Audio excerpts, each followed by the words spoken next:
C'est bientôt les vacances, on a envie de changement, bientôt et surtout à la rentrée, donc on fait les bonnes résolutions de la rentrée.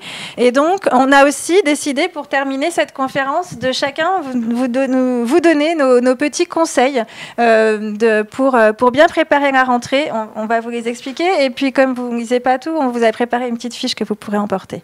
Donc, Anne-Lise, les 3 premiers, ce sont les tiens. Donc, préparer la rentrée.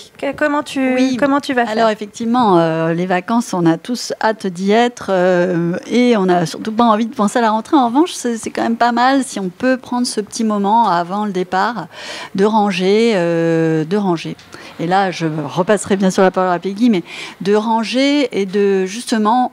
Voilà, il y a des dossiers qui sont clos. L'été, ça reste justement une sorte de pause dans l'année. Donc voilà, des choses que l'on ne va pas hésiter à ranger pour ensuite, quand on reviendra de vacances, justement, pouvoir apporter toute ces bonnes énergies, tout ce qu'on a accumulé, ce soleil, enfin, toutes ces bonnes choses qu'on a accumulées pendant les vacances, de vraiment pouvoir revenir avec et que toute cette énergie trouve sa place, justement, chez soi au retour. Donc, il faut bien ranger avant de partir en vacances. Bah oui, parce que comme ça, voilà, on arrive et finalement, on revient chez nous et presque on ne reconnaît pas. On dit, ah mais oui, c'est vrai, j'avais tout fait et c'est génial.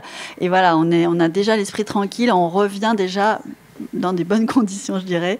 Et donc ça, parce que c'est vrai, les vacances, c'est génial, c'est une vraie pause, on oublie tout, c'est vrai, hein, la fameuse chanson, mais c'est vrai. Et quand on revient justement et qu'on ramène tout ce qu'on a, tout ce plaisir qu'on a eu, c'est encore mieux.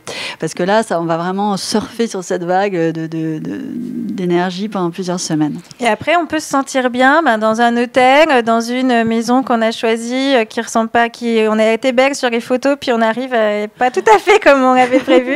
Voilà. Comment ça se gère, ça, quand on part en vacances? Effectivement, parce que quel que soit le lieu où on va en vacances, que ce soit un hôtel ou que ce soit un appartement qu'on loue, l'idée générale, et on va reboucler sur le début de la conférence, ça va être effectivement d'être bien. Et donc, être bien, ça va être un petit peu recréer son petit chez-soi. Voilà, on a amené des choses dans notre valise. Donc déjà, on va vite ranger, justement... installer tout ce qu'on a dans notre valise. La valise, on la remet au fond du placard de nos vacances. Et comme ça, voilà, on est complètement disponible pour ce nouvel espace. On ne va pas hésiter, effectivement, à changer les meubles. Même dans une chambre d'hôtel, hein, vous pouvez complètement remanier la chambre à votre goût pour que la petite semaine ou les 2 semaines que vous passez soient vraiment votre moment où vous êtes bien, enfin vous, vos proches, et que vous soyez bien et que vous passiez un bon moment. Il ne faut pas avoir tout le temps un petit truc en disant « Oh non, là ça ne me plaît pas ». Si ça ne vous plaît pas, vous rangez, vous mettez au fond du placard, vous le ressortez à la fin et puis voilà. Alors moi, j'avais rajouté pour se sentir bien comme à la maison, à ton petit tips, moi j'ai rajouté emporter vos doudous. Parce que alors moi, j'ai des petits garçons, ils ont chacun leur doudou et leur petit sac à dos avec les objets auxquels ils tiennent, qu'ils emportent en vacances. Moi, j'ai mes doudous. Alors, ils se mangent en l'occurrence. Mais quand je pars à l'étranger ou même dans un endroit que je connais pas, vers l'inconnu, je me dis, mais que se passe-t-il si je n'ai pas mon paquet de chocolat préféré et mes sachets de thé, parce que j'adore le thé et que je n'aime pas le mauvais thé. Eh bien, moi, j'en emporte toujours aussi dans ma valise. Ça paraît bête, mais du coup, comme ça, tout de suite, je me sens très, très bien. Et donc, ça fait partie pour moi de ma checklist de valise. Parce que toi, ton tip, c'est de faire une checklist. Oui, parce que certaines personnes ont vraiment des difficultés. Soit emportent tout. Enfin, c'est surtout tout. Mais en fait, et surtout, c'est que... Par exemple, pour les départs à l'étranger, se rendre compte qu'elles n'ont pas mis à jour leur passeport, c'est la catastrophe. Donc, pour éviter de se stresser, une bonne to-do ne remplacera pas votre efficacité, mais celle-ci, non seulement je l'ai trouvée très amusante, c'est pas moi qui l'ai faite, mais le jour où je l'ai trouvée, elle était très bien et très bien constituée, simple et efficace. Donc, soyez simple et efficace. Alors, je voudrais juste rajouter... Vous voulez ranger tout avant de partir en vacances et c'est bien parce que comme ça vous aurez l'esprit apaisé. En revanche, si vous devez mettre dans je ne connais pas votre taux d'encombrement, mais éventuellement si c'est vraiment une grosse opération, planifiez, voyez au plus urgent, structurez des priorités. Ne vous mettez pas quand même une pression surdimensionnée. C'est pas ça qu'on veut, c'est que ce soit décontracté mais bien pour vous. Donc, en fait, dans ces cas-là, vous structurez, vous partez l'esprit serein, vous gérez selon des priorités, vous m'appelez si vous avez besoin, mais surtout, décontractez-vous. Le but, c'est de vous faire du bien. Donc là, avec une petite toutou. Et après, Anne-Lise, dernière astuce, qu'est-ce qu'on fait quand on rentre à la maison ? Qu'est-ce qu'on fait quand on rentre ? Ah bah oui, on réinstalle tout, oui, effectivement, on réinstalle tout et on laisse pas effectivement dans un coin les valises traîner, parce que ça peut arriver, on peut le voir. Donc oui, on reprend notre vie, on reprend notre costume de la ville, voilà, on se remet chez nous, donc effectivement, voilà. Parce qu'en effet, la valise va avoir sa place dans la maison, et sa place, c'est pas ouverte en vrac dans l'entrée avec les choses qui débordent, c'est qu'en effet, pour commencer à se sentir, à nouveau à se sentir bien chez soi, on vide les valises et on commence un nouveau cycle. On range, on remise les valises à la cave si on a la chance d'avoir une cave, dans le placard dédié à cet effet. Et puis voilà, on se met en ordre et on se prépare psychologiquement, physiquement, et on prépare sa maison pour bien démarrer la rentrée. Oui, j'oserais rajouter juste une chose, parce qu'en fait, il faut être resté en phase avec son cycle. Vous avez eu le cycle vacances, le cycle entrée. Soit on reprend le bureau et sa vie familiale, mais surtout, ne restez pas entre deux. Parce que vous allez être à cheval entre le pied dans votre valise, et moi j'en ai eu, qui en décembre ont toujours la valise ouverte avec il fait moins 15 000 dehors. Mais au cas où ils repartent au soleil en février. Ah mais ça c'est autre chose. Là je parle vraiment de la valise des vacances, hein, on est bien d'accord. C'est pas la personne qui éventuellement est toujours entre deux avions parce que voilà, elle a un rythme de vie qui l'amène régulièrement à l'étranger. Non. La vraie problématique de la personne qui laisse traîner les choses.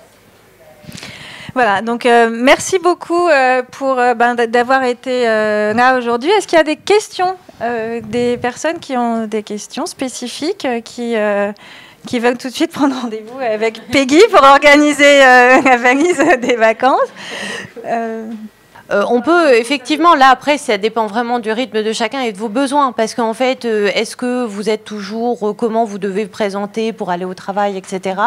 Mais oui, si vous aimez le changement, vous faites attention, c'est de ne pas mélanger ce qui a été propre et ce qui a été en contact, notamment si vous prenez les transports en commun. C'est vrai que ça vous donne moyennement envie de remettre un jean qui a été traîné avec vous dans le métro et après.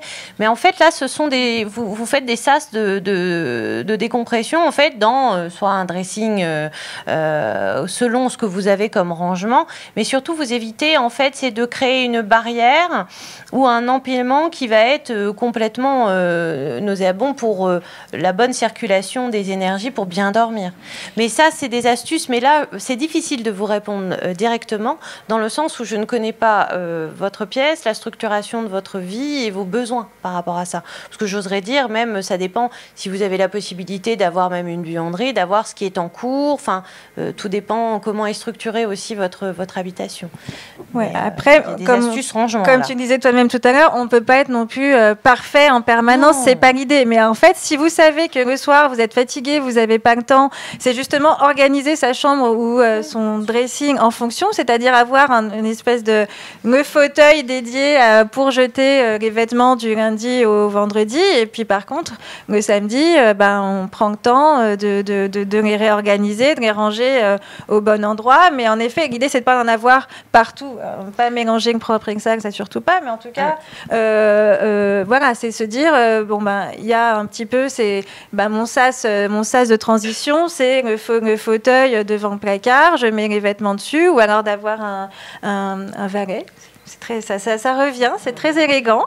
Donc normalement, le valet, il sert à préparer le vêtement du lendemain, mais le plus souvent, il sert surtout à jeter les vêtements de la veille. Ou alors vraiment, l'accessoire parfait pour les vêtements dans la chambre, c'est le vélo elliptique. N'est-ce pas eh bien non. Je dirais que non. Non, en fait, par contre, il y a quelque chose... C'est en général à ça qui sert. Non. D'abord, le vélo, il n'a pas sa place souvent dans la chambre. Tu es d'accord, Alice, voilà.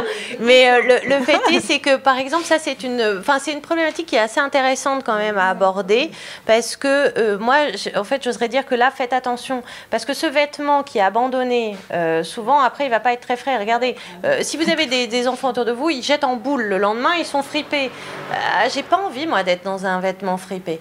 Et puis certaines matières seront mieux juste après avoir été même un petit rinçage. On a la chance d'avoir quand même des machines performantes et on fait un rapide, etc. Le fameux passage à l'eau des grands-mères. Mais au moins ça permet de redonner un aplomb et de prendre soin de vous, d'être toujours au top, comme si vous sortiez d'un magasin et que vous avez fait votre fashion week. Donc ça, moi, c'est ce que j'aime en fait. J'aime pas trop en fait, de toute façon, globalement, ce qui reste, parce que souvent, ça a tendance à s'engluer. Ça prend racine dans le sol. Donc, on fait un sas selon votre rythme de vie, ou alors, on envoie au panier. On gère un emplacement. On peut mettre des patères aussi pour garder l'extérieur. Je confirmerai, je dirais ça. En fait, le vrai point essentiel, ça va être de savoir ce que vous supportez, entre guillemets, vous, autour de vous.